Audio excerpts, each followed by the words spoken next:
Last week was a complete train wreck and quite the show at the same time, to say the least. I can't believe how much went down in just a single frame of time. We had midterm elections. In some states, votes are still being counted as we speak. Twitter blew going off the rails as soon as it was launched, with a bunch of accounts that bought the verification badge and then impersonated politicians, celebrities, and brands, essentially defeating the purpose of the verification badge in first place. Here are a few examples of verified accounts clowning around on Twitter.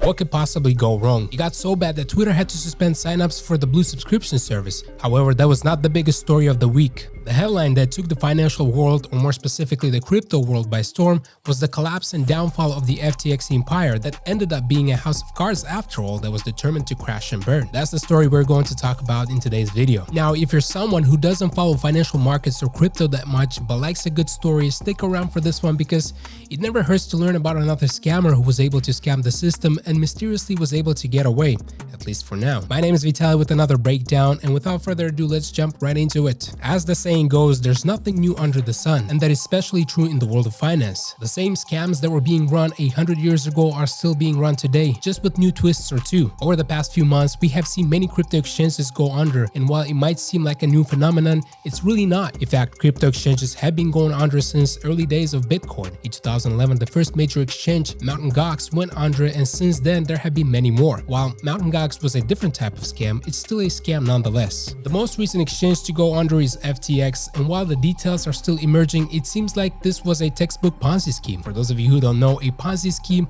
is when someone uses new investment money to pay off old investors and essentially steals from one group of people to pay another. This type of scam has been around for centuries and it's still being run today. The first domino fell when an article on CoinDesk published on November 2nd claimed that the balance sheet of Alameda, a crypto hedge fund owned by FTX's founder, Sam Bankman-Fried, aka SBF, held billions of dollars worth of FTX's own token, FTT, and had been using it as a collateral to take on loans. Alameda had more than 5.8 billion worth of FTT tokens, which was 40% of its total assets, with the majority of tokens being completely illiquid. It didn't take long for the investors to realize that a fall in FTT's value would damage both businesses given their shared ownership. What kicked the domino effect into full gear was when Binance's CEO Changpeng Zhao, aka CZ, tweeted that his company was selling the FTT tokens worth about $500 million because of recent revelations that were brought to light by the recent report published on CoinDesk. Thanks to Binance's early investment in FTX, Zhao held large holdings of FTT tokens that came in very handy, triggering a sell-off and bankrupting his number one competitor, FTX.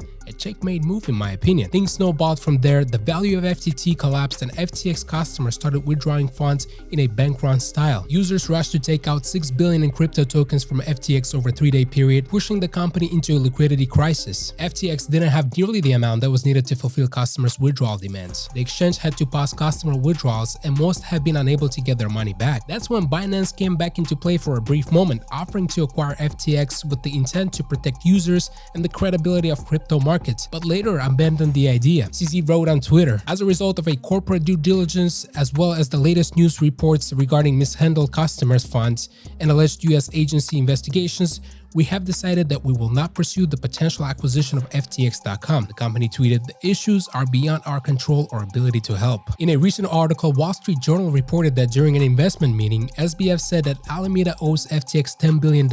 FTX used money that customers deposit on the exchange for trading purposes totaling $16 billion and loaned more than half of it to its sister company Alameda without customers' knowledge. This shows that the company was not expecting too many customers to withdraw their funds all at once, and when they did, the beautiful castle built on sand was washed out. On November 11th, FTX filed for Chapter 11 bankruptcy and the founder and CEO Sam Bankman-Fried resigned. No one saw that coming. SBF, whose net worth once reached $26 billion, with 94% of it being wiped out during a single day, was hailed as the future Warren Buffett and appeared on Forbes and Fortune magazine covers. This type of praises is all too familiar, and there's now seems to be some sort of a pattern. Remember when Elizabeth Holmes, the young genius biotechnologist and CEO of Theranos, was praised posed as the next Steve Jobs, when in reality the so-called biotechnology genius was frauding investors and now could potentially face 15 years in prison. SBF could be next and hopefully he faced charges. Who could have thought that a crypto exchange that was believed to be so safe would crash to zero in a matter of days, leaving many customers unable to withdraw their funds? Everything seemed so believable. You had celebrities like Tom Brady, Steph Curry, Shaquille O'Neal, and Kevin O'Leary who had big equity stakes in the company running commercials encouraging you to get into crypto with FTX.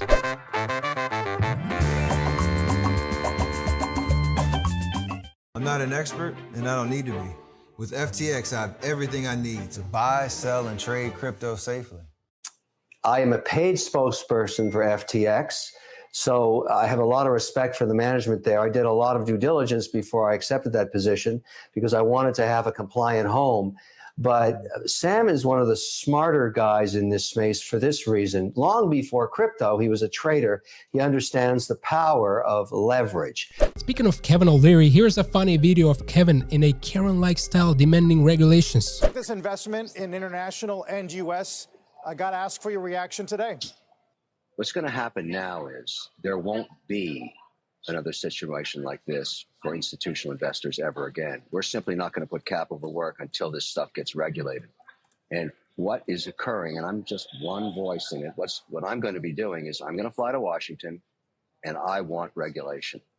I want it now. No. We must be careful what type of crypto regulations we demand from the government. In 1913, the Federal Reserve was established in response to the panic of 1907, when the public lost confidence in the banking system and massive fraud on banks occurred. The Federal Reserve was created in the name of stability, but turned out to be completely opposite from its stated objectives. Similar mistakes have to be avoided this time around. Back to Kevin O'Leary, to his defense, at least he admits that he made a bad investment, and I actually like the guy. But it's a tough time right now for those who promoted FTX, including my YouTube bros, Meet Kevin and Andre Jick. This is exactly why on our YouTube channel we never encourage any risky investments or crypto exchanges. The truth is we never get offered any sponsored deals. We only have like 50 subscribers and 3 likes on a good day. But still, at least we're not the ones apologizing right now. In conclusion, the FTX exchange bankruptcy is a cautionary tale and serves as a reminder that we should always be careful when investing in decentralized cryptocurrencies on centralized exchanges. If you are going to put money in crypto, do it right and store your coins in a cold wallet to which only you have access to it. Also, it's important to understand, especially if you're new to crypto, that a failed crypto exchange doesn't determine the success or failure of cryptocurrencies like Bitcoin. Neeraj Agrawal from Coin Center said it best. It's important to remember that a centralized business that sends and stores cryptocurrency is an entirely different thing than a decentralized cryptocurrency networks themselves. A business behaving badly and failing doesn't say anything about the security of something like Bitcoin. That's all I have for you today. Thank you for tuning in. Please make sure to like and subscribe, and I will see you next time. Stay safe and stay informed.